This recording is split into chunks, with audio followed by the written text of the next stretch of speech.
नाग का श्राप।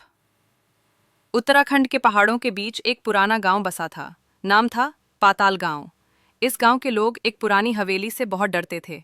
कहते थे कि वहां एक नागराज का वास है, एक ऐसा सांप जो इंसानों की तरह बोल सकता है और रूप भी बदल सकता है। गांव में एक युवक था, आरव।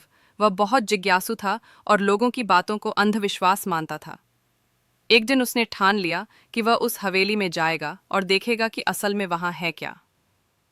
रात के समय मशाल लेकर वह उस वीरान हवेली की ओर चल पड़ा। हवेली के अंदर सब कुछ टूटा फूटा और धूल से भरा हुआ था। एक कोने में उसे एक प्राचीन मूर्ति मिली, जिसमें एक इंसान और एक सांप एक दूसरे में समाये हुए थे। नीचे लिखा था, जो सोए नाग को जगाएगा वो स्वयं नाग बन जाएगा। आरव ने हंसते हुए उस मूर्ति को छू लिया। उसी रात आरव को एक सपना आया। एक विशाल सांप उसकी ओर रेंगता चला आ रहा था।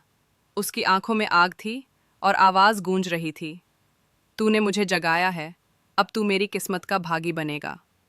अगले दिन से आरव के साथ अजीब घटनाएं होने लगीं। उसकी आंखें बदलने लगीं, नीली और चमकती हुई।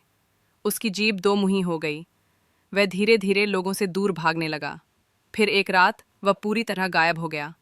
गांव के बुजुर्ग कहते हैं कि उस रात आसमान में बिजली गिरी थी और हवेली से किसी ने सांप जैसी लंबी सी चीख सुनी थी।